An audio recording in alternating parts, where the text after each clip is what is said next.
Jeff Scott. Are you ready for a new experience? To see life from another point of view? New hope, new expression, new joy. This is your radio hour. Welcome to Viewpoint with Father John. And welcome, friends. You're tuned to NBC Radio, KCAA, 1050 AM, 102.3 FM, 106.5 FM, or you can listen from anywhere in the world at kcaaradio.com. This is Viewpoint with Father John. I am your host, Father John Reed. And as a reminder, you can follow us on Instagram or Facebook. Just go to Viewpoint with Father John, and you will see what we have going on there. Also, if you miss a show, you can catch us on YouTube. Just in the search bar, put Viewpoint with Father John, KCAA, and you get all the last 3.5 years worth of shows. Also, I am on Twitter at Father John Reed, R-E-I-D, the proper Irish spelling. Anything less would be uncivilized. So come on over and you can join back and forth with some of the banter we do over there. And I get a lot of messages through that one for some reason. People like to DM me. I don't know what a DM... Direct message? I think direct moron is what they keep saying about me. But it's I hope not. Or dark ministry or something like that. All of God's children are endowed with extraordinary purpose and ability. I'm on a quest to help as many as possible in fully realizing their divinely inspired potential. Disposing of false narrative and embracing genuineness inspires clarity of purpose. My role is to help overcome self-imposed limitations in realizing one's spiritual potential. And folks, I'd like to tell you about Claremont Pharmacy, the place where I get all my pharmaceutical goods. Dr. Nikki Ho is the proprietor of this establishment, and it's on the corner of Indian Hill Boulevard and Arrow Highway. Tell Dr. Nikki I said hello. I go there for everything, and I'll tell you what, I think with all the new medications the doctors are putting me on, I'm keeping that pharmacy afloat single-handed, and which is music to their ears. And speaking of music to your ears, I want to tell you about the best DJ service in California, which is the Lakeside DJ service, which is run by our very own Frank, the sound engineer of this show. So you know he's good. If he can make me sound good, you imagine what he can do for you. And so definitely get a hold of him. You can get him at lakesidedjservices.com, and I'll have all the different ways you can get a hold of him. But he's great for weddings, for special occasions, for proms. He just did a prom a couple weeks ago, and did a nice job. And this time it was kind of nice. He even let someone wear lampshades on their heads. I don't know what that was about. It was a high school prom. How much were they drinking, Frank? Or sharing, or? It was actually me with the lampshade on my head. I thought it looked familiar. Hey, speaking of which, before you go off mic, my condolences for the loss of your uncle. You want to say a quick thing about your uncle? My Uncle Steve was a really amazing guy. He was an accomplished music producer, and he was very kind to me. He taught me much of what I know about music, and he was always willing to give me advice on everything, and both personal information and just like personal advice and just advice on every music. And I'm really glad I got to know him before he passed away, but all of a sudden he passed away, and it's sad, but we miss him and we love him, and he's in a better place, I guess. So thank you. So tonight's show is dedicated to Uncle Steve, and if you have somebody that you want remember during our show, you can email me, and I'm happy to do that for you. It's nice to remember people that we love. A couple things before we get into our guest tonight. I apologize. Last week we did have to do a rerun. I was here in studio, but I was not all together physically. As some of you know, I've been in and out of the hospital, and a couple weeks ago I wound up with some heart stuff in the hospital, and I also want to thank Dr. John Smith, who filled in for me. He's a good man and a dear friend, and he stepped up to the plate because I was just not in the physical shape. My doctor would not co-sign my BS for me to come back on the air at the moment. I had to leave the hospital AMA. Just a little personal note. Friends don't let friends be treated at Pomona Valley community health center or community hospital or medical center, whatever they're calling it now. Just a personal experience there. I left AMA to save my own life. I got it. Yeah. So when you have a diabetic go 36 hours without eating, that's not good medical practice. Not that I'm complaining. I would never complain. I just reveal the facts in a very passionate way. So anyhow, I want to give a thanks to everyone who stepped up to the plate, so I was able to have a couple weeks off, including Frank, who really was good last week and made the right call saying, let's go with a rerun. You have a face for radio, and this time you look like you can probably market headstones. So a good deal. Well, the guest this evening is an old friend and a fellow clergy person from my hometown of Ontario. I now pronounce Ontario, and depending on which part of Ontario, that's how you know I'm really from Ontario. We'll let you figure out which region by that, because yes, I did grow up there. And where she is pastor was where I went through preschool at Bethel Christian. It's my friend and colleague, Reverend Dr. Sylvia Mann. And Dr. Mann, welcome to the show. Thank you. I'm happy to be back after quite a while away from the show, and I always enjoy visiting with you. Always love having you. Yeah. And always love watching what you're doing. I love your involvement with music. You have great yes. talent, both as... Now, you're considered a director or a conductor? Yes. Yes, you do both voice and instrument. Gotcha. I do. I am the, what would you say, the founder, the CEO, whatever. I brought an orchestra to Ontario, and I know there have been attempts before, but I think we've been there quite a long time now. We've been in Ontario. We are the Southland Symphony Orchestra. I'm what's called the music director and conductor, and I get to be that because, of course, I'm the founder. But we have a wonderful time making music. This is a community orchestra, a great many volunteers within the group. We do have some professional people who come and join us, and they help uplift the volunteers. It's really a true community endeavor. And we also have a chorus that goes along with this orchestra. So we have the Southland Symphony Orchestra and chorus. And we have been doing Messiah every year, except for last year, of course. Our Messiah chorus was in quarantine, so we weren't able to do that. We're hoping to do it this year. So is it going to be resurrected, the Messiah? Always, yes. I'm sorry. The Messiah lives. Yes, and in addition to that, we were planning to present Beethoven's Symphony No. 9 at the end of the season, which ended up getting half canceled because of COVID-19. So now we're looking at how to get that back on our books, possibly for the finale of the 21-22 season. We had some awesome soloists, so we're getting ready to do some music over there. And most of our concerts are presented at Bethel Congregational Church, where I am the minister. Right. So it comes in handy that way. It's a gorgeous church. As I mentioned before, I did my preschool there, what they used to call Head Start. I think that's what they call it, was Head Start. I don't know, I'm so old. I'm lucky to remember what I had for breakfast. I remember Head Start. Yeah. And I love that stone church. There's just something holy about that place. The first time I visited there, I took a tour of the building. Right. The building has the main level of the sanctuary, and then it also has a downstairs, which was being called the catacombs at the time, and it has an upstairs, which was used for like nursery, children's church, youth groups, things like that.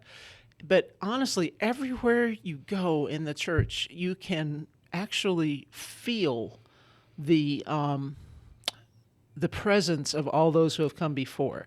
You can feel it. Some would say it's haunted. I don't use that terminology, but you really feel the presence of the spirits of those who have gone. Yet the congregation were the people that built the church. You know, Right. And the man who designed it, the architect, traveled up to San Francisco shortly after the big quake up there, the early part of the century, and studied what caused the buildings to collapse. And so Bethel is rather unique. Gravity. Yeah, gravity. Yeah, it was a big secret all this time. But Bethel has iron or steel framing.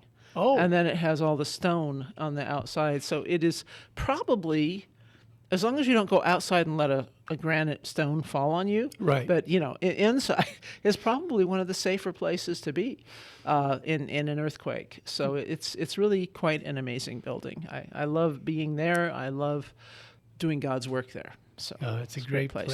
It's a great Yeah. place, and I have some good memories from there. That's for sure. And we want to talk a little bit tonight about the spirituality or spiritual effects of going through a pandemic and coming out the other side.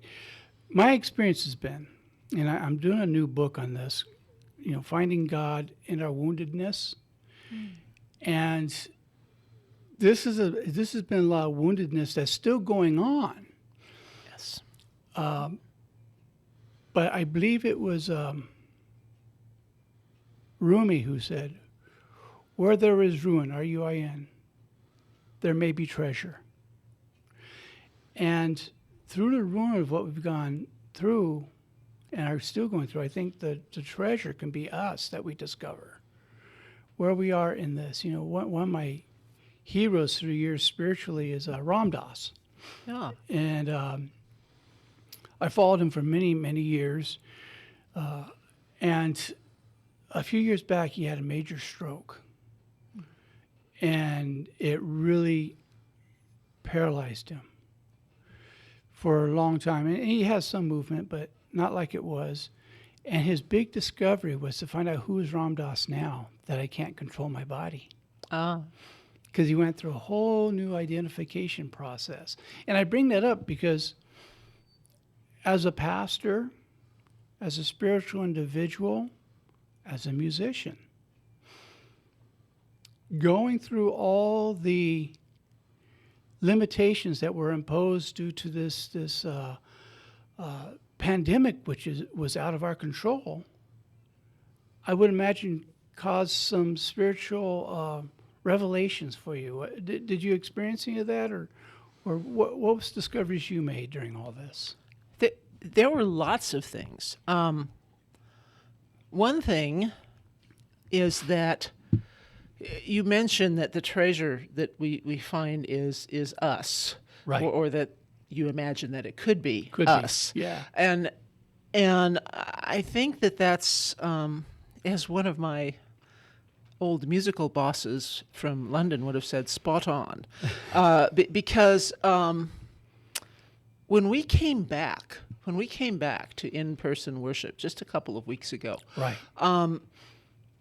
there was such delight in the presence of one another in worship, even though it wasn't like worship from before. There's still differences and still things we're doing to keep one another safe, to care for the least of these. Right.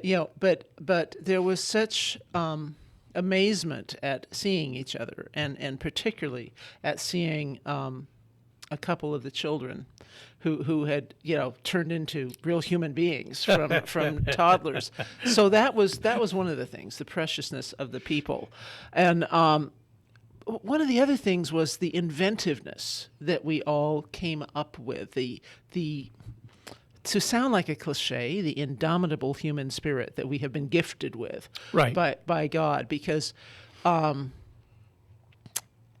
turned my front room in my house into a mini movie studio.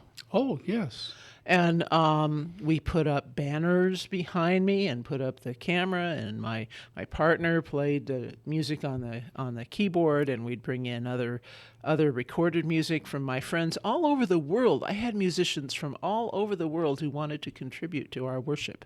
Oh, nice. And so they would send me videos of things that would fit, with our theme for that day. And we were able to put together some outstanding services, probably more impressive than some of what we could do in person, because we were able to bring people from Louisiana, people from Finland, people from Nice. India into the service to be part of the service.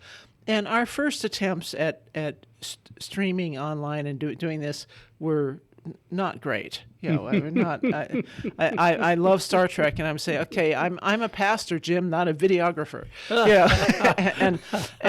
But we got better and better at it, and we chose to do things ahead of time. We recorded everything in advance, and then I would spend, at first, like 3 days. Later, it got to be about a day or 2/3 of a day, editing it all and putting it together to be our service. Now we've come out of that, and we've learned all these skills and all this equipment and stuff that we have. How do I use this mic? How do I use this mic? How do I set up this camera, this iPad for a camera?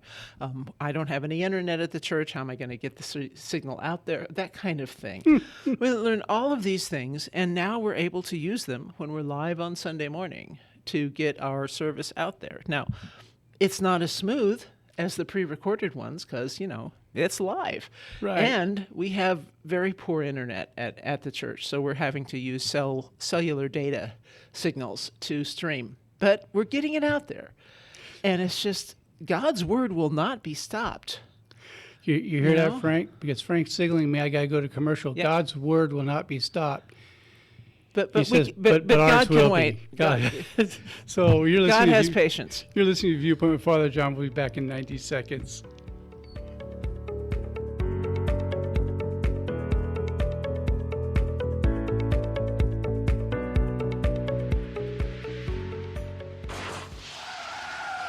This segment is sponsored by Baja Tires of Yucaipa. Are you in need of some new tires? Maybe even a new set of rims? Or are you looking for that tire pleaser? Baja Tires, right here in Yucaipa, 35026 Yucaipa Boulevard, just past First Street on the left side, next to Brew Kaipa and behind Cannabis Cafe. Open Monday through Saturday, 8 a.m. to 6 p.m. and ready to please you and get you back on the road with a brand new set of tires and rims. 909-797-6767. That's Baja Tires, ready to roll today.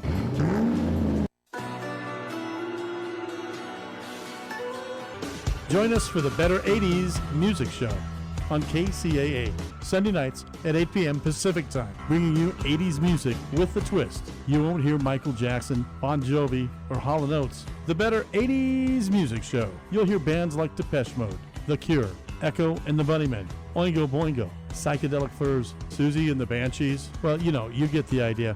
We play the better 80s music. There's no show like it on the radio, Sunday nights at 8 p.m. Pacific Time on KCAA, or listen to it at your convenience at kcaaradio.com.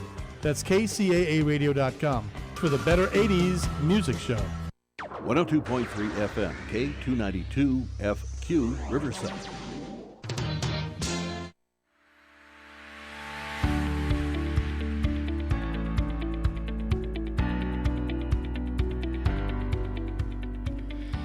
And welcome back, friends. You are tuned to NBC Radio, KCAA, 1050 AM, 102.3 FM, 106.5 FM, where you can listen from anywhere around the world at kcaaradio.com.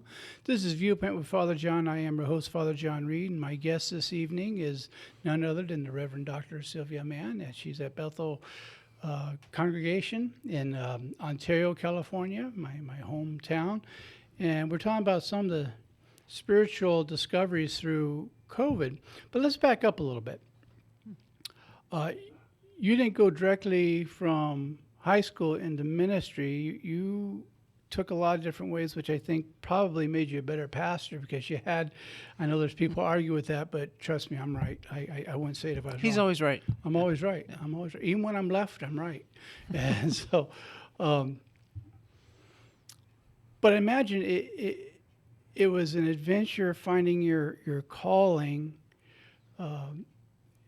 particularly that you were able to, I think of Thomas Merton. He got a lot of life experience before he went to monastery. He did. And I think it was because of that life experience that made him such a great spiritual director, because he wasn't just going from books. As we used to say, you can't learn a territory by reading a map. You have to walk the territory, and which means you're going to step in a few potholes. So please tell us about your journey. Tell you about my potholes? Yes, Yeah, yes. Tell us about your potholes. Anything Well, involving pot. Yeah, perfect. Well, I started out thinking that I would be a musician, and I am a musician, and I do that. I mean, that's basic. Well, no, let me back up. I guess when I was like 8, I thought I was going to be a nurse, and 9, I was going to be a teacher. But eventually, I figured out I was going to be a musician. And so I went through all of the usual, classical music training, all of that stuff, years and years and years of that, doctorate in music, things like that. So, but along the way, I had to earn a living. Right. And part of how I earned a living was to be the music director for churches. And there's a lot more to it than that. I mean, I've been involved in churches and stuff all my life, ever since I was a little kid. I even sang for Catherine Kuhlman. So that's how long, so I've always had that heart for God and serving God in some way. But I thought it was just always going to be all music. That was my part. That was my part to do. So in my journey, I ended up in Louisiana, in Shreveport. And a lot happened before that. Studio work for the movies, orchestral work all over the place, subbing with everything out here in California, music festivals. But I ended up in Louisiana. They had an opening that they couldn't fill. I sent a recording in from a music festival that I was in Oregon. One of the musicians who was coordinating the search for someone to fill this spot was at the festival with me and said, "Why don't you send in a recording? Let's do one." We did this on a kitchen table. Wow. And a cassette. Anyway, I got the job. I moved Look it up, kids. Moved to Shreveport. Yeah, look it up. You need a pencil and a. Look that up too. But I moved to Shreveport and I lived there for 15 years, and I was a principal violist of the Shreveport Symphony, which was and is the longest continuous running orchestra in Louisiana. And did a lot of educational concerts. And while I was there, I worked for churches too. I started out working for a Baptist school, which didn't quite fit all of my theology, but I enjoyed the children. And then I ended up working with the Metropolitan Community Church and the Unitarian Universalist Church. The MCC was renting space and time at the UU Church. Right. Anyway, I have a lot of education in liturgy and theology just because of all the degrees I did in music and church music in particular. So I did not go to a traditional seminary. Okay. But I still took all of those classes, the Old Testament, the New Testament, the Greek, all of that stuff. It's in there, trust me. Everybody reviewed that very carefully since I didn't come with an MDiv in my pocket. Right. But so I ended up becoming ordained in the Metropolitan Community Church. And what happened with that was I was really just doing that because it seemed like I was always serving the church. I was occasionally filling in for the pastor with sermons or taking over. So I became sort of an assistant minister whose main job was music. I thought, okay, this still fits. Sure. Before that, the Methodist Church had talked to me about getting one of their ordinations in music ministry. Oh, okay. But I didn't do that because it didn't quite fit with who I was. And so I went on and I worked with the MCC Church. And along the way, there's been lots of churches. I worked for Presbyterian Church, for Methodist Church, I've worked for everything. Baptist Church, everything. I'm very ecumenical. I'm an equal opportunity ministry person. There you go. So all of that was to say I came back to California 15 years later. Lots of other stuff happened. But anyway, back to California. And I came out because my parents were old and quite elderly, failing, and I came out so that I could be involved with caring for them and seeing them through their final years.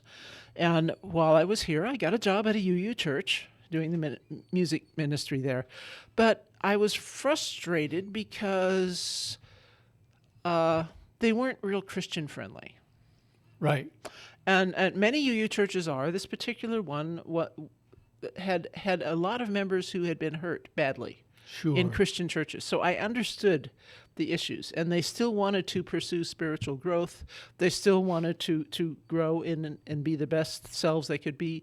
But stuff that was strongly Christian oriented was disturbing for many of them. Okay. So I was there for a long time, but I ended up leaving that position at the same time as losing a home.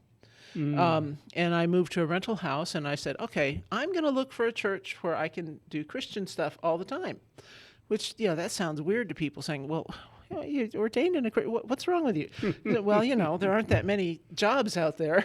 And I was at the same time still pursuing music, still playing in studios, playing in every orchestra I could find, recording stuff, just everything, just doing a lot of everything. I landed at Bethel Congregational Church. And I visited there with my partner one Sunday, and thought, well, this is nice. It was a small congregation. They were meeting in a smaller area of the church, not their beautiful big sanctuary, because it was summer and there weren't as many there. And they didn't have a strong music ministry. They were playing their hymns on a CD player, a recorded organ, and singing along. And so we thought, well, we still like them, but we need to look around. We need to do our due diligence and check out all the churches. So we checked out all the churches.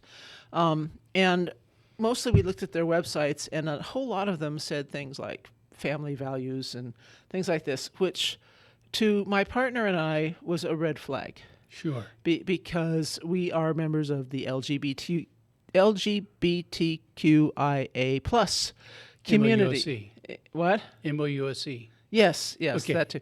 But anyway, so this is like our month, right? But the United Church of Christ is an open and affirming denomination overall. Not all the Right. congregations have done that yet. Each one chooses their own path, but some of these other churches clearly were not, and then some that were, but they had everything covered in their. They had all their jobs taken. They had all the music they needed. Everything was done. Everything was ready. There was nothing for me to do. And I am called to serve. I still wasn't planning on being a pastor. I was planning on looking for maybe another music job or just becoming a member of a congregation and being a contributing person. So we came back to Bethel after a week in between. And what was funny was we didn't go to any other church on that other Sunday. We just had been searching on the internet and looking for something. We couldn't find anything we felt drawn to visit. And so we just took the Sunday off, and then we said, okay, let's just go back. We like them, So we went back, and that very Sunday, their CD player broke. Oh, wow. We walked in, they tried to play the first hymn, and it wouldn't play. This was a sign from God. We call a coincidence a miracle where God decided to remain anonymous. I like that. But we decided this was clearly a sign, so we said, it's okay, we got this. So Sandy and I are both musicians, and we handled their music that day. And we've been there ever since. Nice. So at first I was doing the music, and then when their then pastor ended up leaving, they asked me, as did our conference minister, would you be willing to take this on? And I said, no, we need to hear some other people. We need to bring in other candidates. Just because I'm comfortable doesn't mean I'm the right fit. Right. But they'd heard me. I'd filled in for our minister on times, just like I had in Louisiana. So it ended up that it was the right fit, of course. But I just wanted to be super careful. And I have been there ever since. And there have been all sorts of ups and downs. There were things that happened, and we're still a small congregation in person. But I tell you, John, one of the revelations over this last quarantine was that people really are hungry for God. And people, Yes. I think, being not alone, but being apart from many other people and apart from being able to go to some of their regular worship services, in some ways stoked that spiritual hunger, because we found our online services and online, we had worship services and Bible studies and study groups and prayer groups and things growing. And from having Oh, anywhere from, on a really low Sunday, a dozen people, and other Sundays maybe 25 people. Easter 40, Sure. at our church, and that's not as unusual as people might think. Most are less than 80. Most churches. Yes. But anyway, to roughly 200 to 300 people a week. Actually engaging and interacting. Nice. If I look at the other numbers of the people who tuned in for 30 seconds or so, then we get up to 700 or 800. Sure. But if you look at the people who stay, the IP addresses that are there for at least 15 to 30 minutes, which means they're listening to some music or to some sermon or some of each, or they wait for the sermon and turn it off. There's a hunger there, and we're just so delighted that we're able to reach that many people through the magic of the internet. Right. And it is magic. I'm convinced. But it just shows that hunger that was there. But the other thing it did for me was that I was forced to cut down on all of these many, many things that I usually do in my life. People have said to me, how in the world do you do all these things? Right. So what are all those things? I was playing professionally for 6 different orchestras. Wow. These are all sort of community, metropolitan, regional, mostly professional groups that are not full-time. They do maybe 4 to 8 concerts a year, these Right. groups. So I was playing for all of those. I was also conducting a youth orchestra, conducting my own orchestra and symphony chorus, and I was teaching full-time at a Cal State University, Oh, wow. which I was in the midst of retiring from, and then I changed to teaching adjunct for a community college, or Chaffee College, where I teach some music appreciation, and most recently the history Where I of started. rock history, history of American popular music. And I found that now I'm spoiled. I don't want to spread myself so thin. I want to be able to focus on what I'm doing. I really think that what I did for Bethel helped me to define my mission there, and my work there, so that I could focus on it better. And I think that to many ways, I had the pandemic to thank for that I was really forced to focus on what I was doing and find ways to get the word out. And, I always joke over there that I am the tech department, and I really am the tech department, but I was forced to get better at those tech skills so that we could continue our ministries. And so in a lot of ways, in spite of the huge tragedy and the devastating loss, there was that gift of ourselves in there. Yeah. Me finding ways to be focused on our ministry, and our people finding ways to take joy in each other when we could interact. The reason I'm laughing over here, I'm not laughing at you. Immediately after high school, I tried out for the Chaffee College Chamber Ensemble under Dr. Joyce Shannon at the time. Mm-hmm. And from my audition, I landed a spot. And it wasn't until the end of the semester, trimester, I think they do there, or whatever it was. I'm old now. It was until the end of it that she found out I didn't read music. Oh. And I'd been in her top choir all this time. And finally she said, she knew I played piano. She didn't know it was all by ear. And so we're going to practice a speech. And she says, John, go play us on the piano. I said, I haven't heard enough yet. She says, what do you mean? The music's right there. And that's when I had to finally cop to the fact that I don't read music. She says, wait a second, you sight read to get in here. I said, well, not really, ma'am. I said, I counted the intervals. And so I knew what the intervals were, but I didn't know if I was looking at an A or a D. At that point, I was pretty sure I was looking at an F. But so she was so angry that I'd made it clear to the end. She says, this is a professional group, and you can't read music. I said, no, I've always done everything by ear. And see, I hear perfect pitch. I don't sing it, but I hear it. Interesting. Yeah. And so that's why I was laughing. It brought up some old memories. Hey, speaking of memories, I'm remembering we got to start going into commercial right now. My guest is Dr. Sylvia Mann, and Reverend Dr. Sylvia Mann. We'll be back in 90 seconds on Viewpoint with Father John.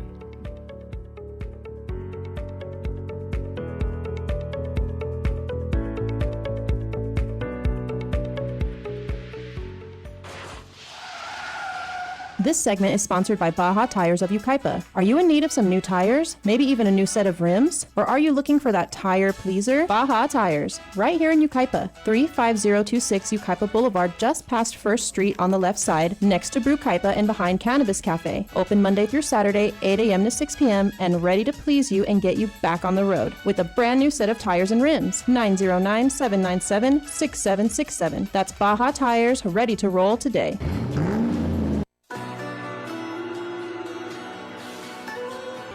Join us for the Better 80s Music Show on KCAA, Sunday nights at 8 p.m. Pacific Time, bringing you 80s music with a twist. You won't hear Michael Jackson, Bon Jovi, or Hall & Oates. The Better 80s Music Show. You'll hear bands like Depeche Mode, The Cure, Echo and the Bunnymen, Oingo Boingo, Psychedelic Furs, Susie and the Banshees. Well, you get the idea.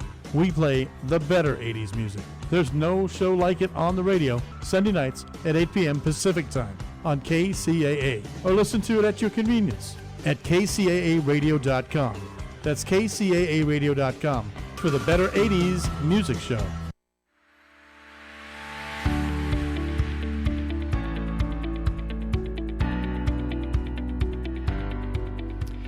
And welcome back. You're tuned to NBC Radio, KCAA, 1050 AM, 102.3 FM, 106.5 FM.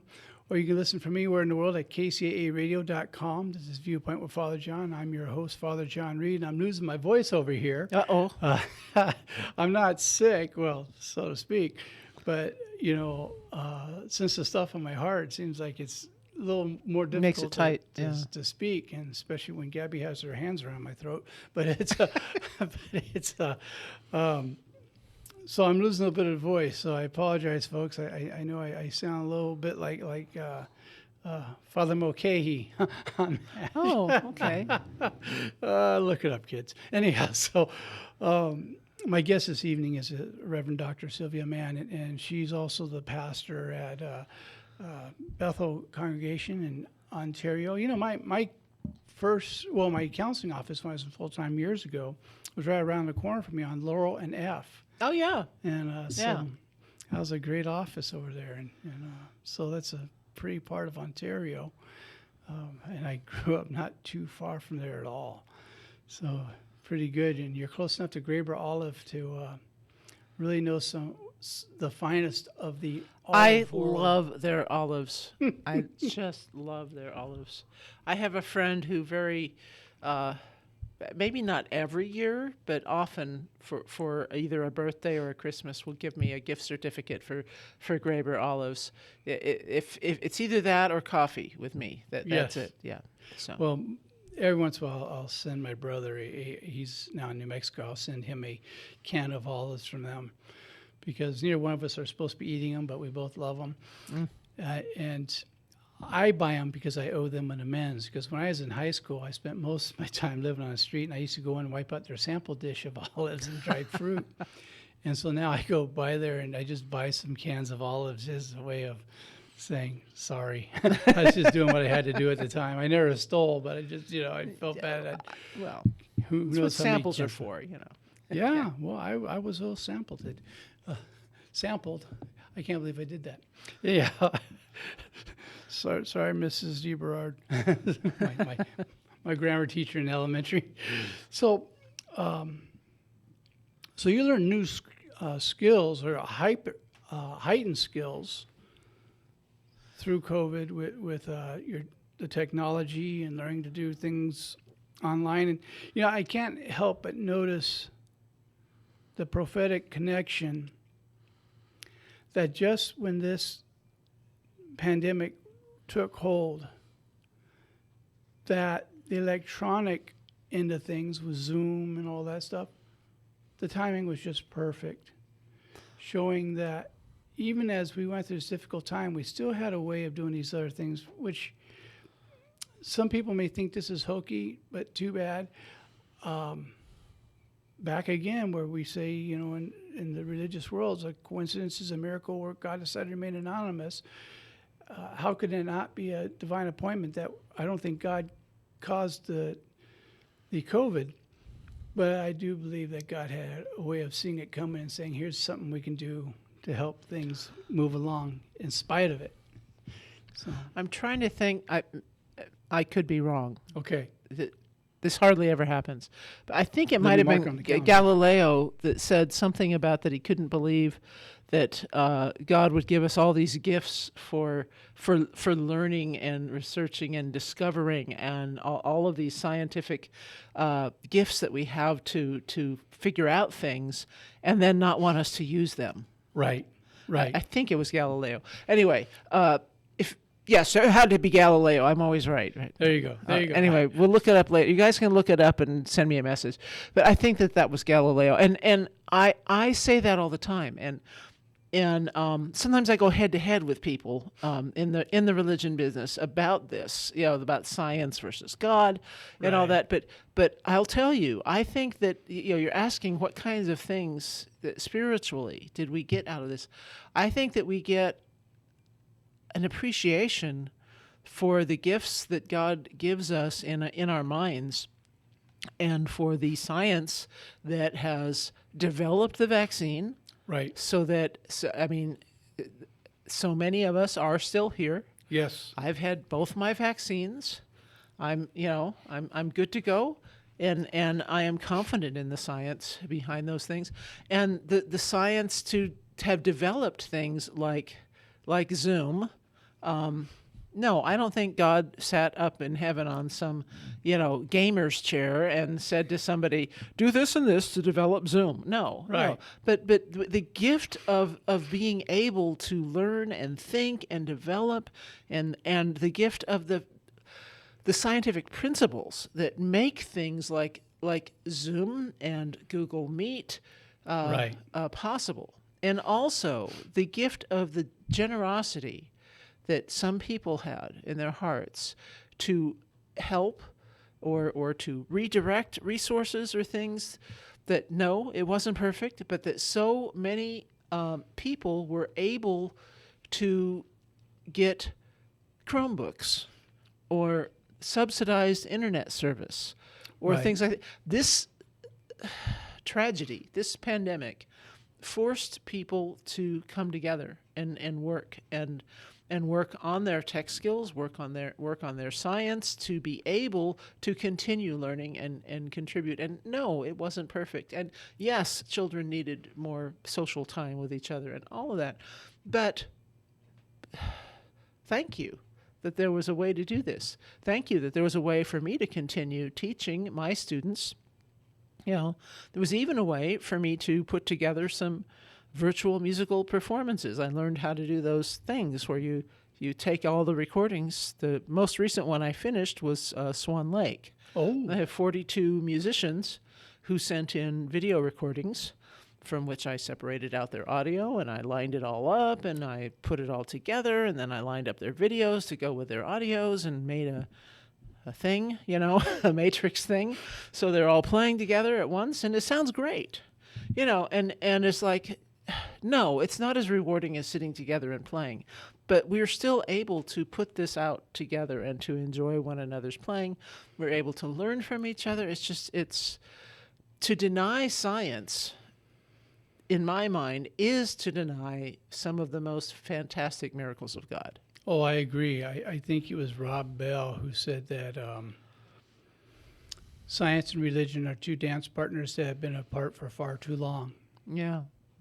They need to go hand in hand. I've said for years that the physician and the metaphysician should be working hand in hand, not in spite of each other. Oh, yes. I totally agree. I love it when a physician that I see has more of a whole person approach to working with me and any other patient, because it is all so very important. And yeah, I just was thrilled to find ways to get to people and get across to them. I've always loved technology things or fixing things or messing around with stuff, from the 66 Mustang I rebuilt, from the doll I put back together when I was a kid, where it was one of those dolls with the arms that move and it has a rubber band in the middle, and I accidentally broke it, and my mom said, "Go in your room and fix it," and so I went in my room and fixed it. But I mean, I always loved to do stuff like that. Wow. But I just had that curiosity, and not a scientist. But I love to learn it. I love to use it and There's science in music, oh, absolutely, yes, a lot of science in music. So and you have to have good eyesight with music, because if you don't see sharp, you'll be flat. yeah. Yeah, you have to at least notice them. That's true. And you have to know it's not a hashtag or a tic-tac-toe sign. That's right. too. That's right. Yeah. Musicians Look it in the up, crowd guys. get this humor. The rest of you are saying, "What are they talking about?" Yeah. But why should this week be any different than others? I never know what I'm talking about. Well, yeah, you said that we were talking. You said you read intervals. You didn't read music when you were Right, you were right, in a very exclusive group, but you could read intervals, which means you were reading part of the music. You were reading the part that we all need to recognize. You just needed to know which letters went with them. Right. But you knew it was 2 notes apart or 4 notes apart or whatever it was, and it would work. So that's a good thing. I used to be able to recognize a sharp sign, and I started to say this, and I think I got sidetracked. That happens with me sometimes. but when I said I found that I wanted to cut down, that I wanted to stop doing so many things, I have always been an introvert.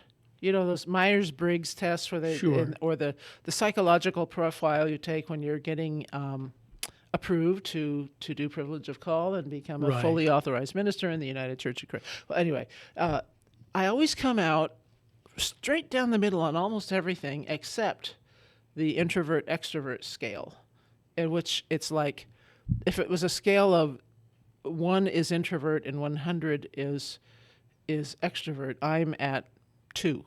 right. But what I found was the fact that I didn't have to go interact with lots and lots of people all the time was actually very helpful to me. Because it showed me that I could take that time, and I still do it now, even though for all effects it's pretty much over the quarantine. We're still careful. We're still, but now when my dog wakes me up at 4:30, I don't get all that upset. I just take the dogs out and I enjoy the time on the patio.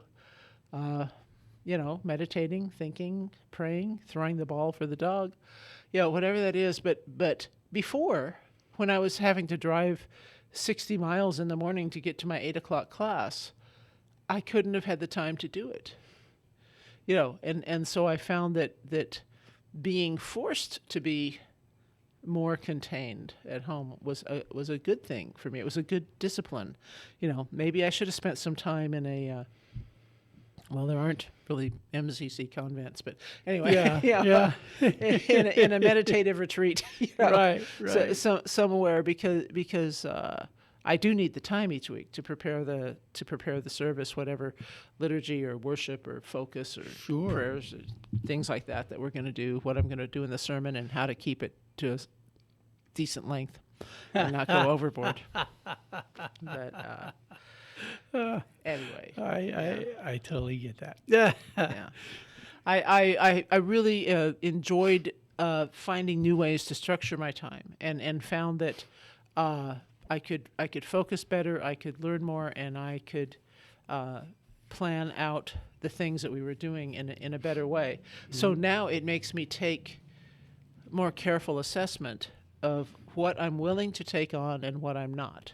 Oh, yeah. Because as I come back, I know I really need to focus on this project, on this ministry. And yes, the symphony is coming back. And yes, I am going back and helping the youth orchestra. But no, I may not drive quite so far to all of these other things just for the glory of playing with them. Right.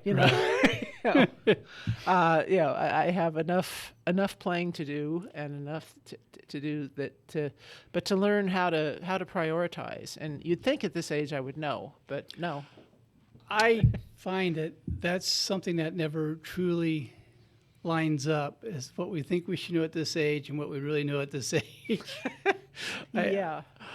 And I think the reason for that is we don't all start off even.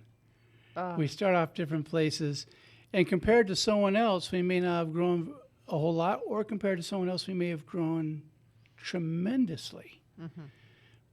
But we have to compare ourselves with ourselves, not with other people. And yet, That is key. in our society, we're taught to compare ourselves to other people, to where, you know, a lot of my life comparing my insides to other people's outsides, and they never matched up. I thought, how do they feel that way? How do they feel so good like that? And I couldn't see, no, they have hurts too. And they're looking the other way, saying, how does he do that? You know, I'm feeling devastated. Well, that's because you can't see my insides. And I No, can't you can't. We can't know what someone else is going through, and it's something we have to keep in mind when we're interacting with someone as to what, you know, the wounds. what is there. Let's take a minute and be kind, because we don't know what's hurting right now for that person. And I thought so much about that during the quarantine, and I saw it for the most part. I saw people stepping up and being better carers for one another. Some were not. Right. Some were more abusive. Some Right. were hurting so much inside that they struck out at everything. Right. But many people were much better about how they treated the cashier at the grocery store, for instance, or things like that. And I hope we hold on to those good things that come out of it.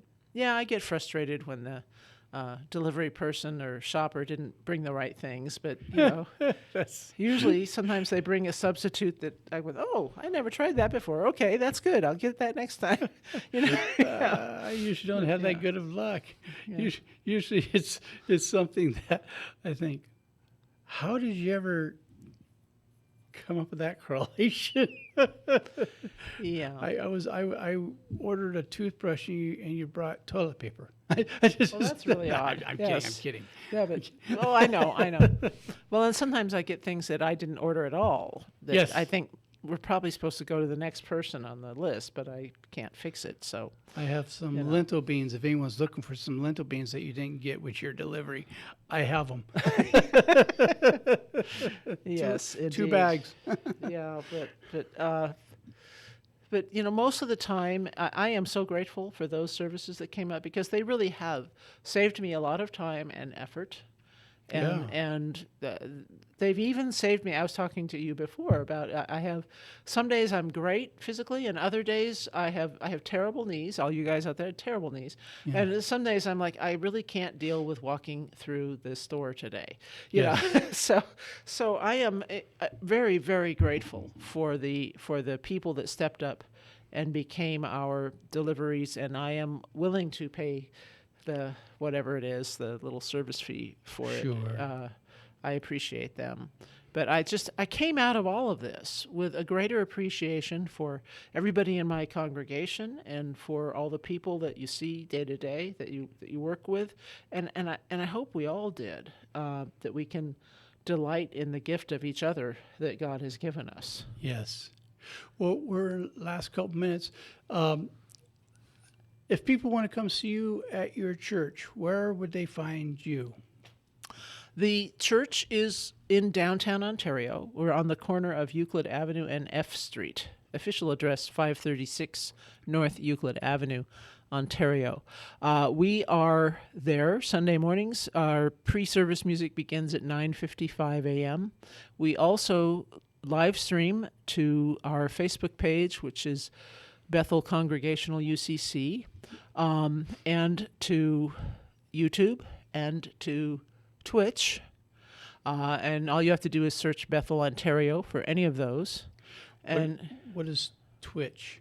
Twitch is a gaming platform. It's an Oh. internet gaming platform which has really good video feeds, really top notch. So when we send them a good signal, the signal that people get to see is better quality, in my opinion. I have to say that because I don't really know the stats, than Yeah. YouTube. Oh, okay. Yeah, it looks nicer, and it was built for gamers to share their games with one another, video game players. But you can have your channel there, and you can put what you want there, and we get a few watchers each week. Maybe only a dozen, but that was kind of surprising to me. And someone said, "Hey, if you put this on Twitch, I'll watch it." And I said, "Okay." We'll do Twitch. Maybe I'll have to and start twitching. we were doing Periscope, which was Twitter's, Right. but Periscope went belly up. So now we do the Bethel page on Facebook, the Pastor Sylvia Mann page on Facebook, Okay. the YouTube Bethel, Ontario, and Twitch.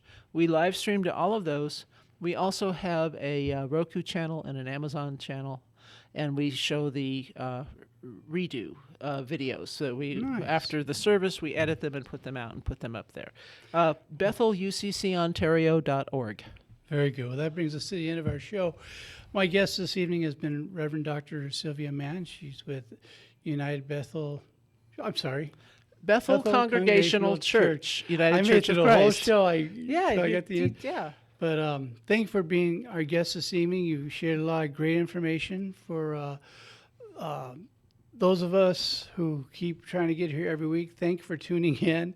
If no one told you this week that they love you, let me be the first. And we'll be back next week, same bad time, same bad channel. I know I'll get something from NBC for that. And thank you for tuning in to Viewpoint with Father John. Be good to one another.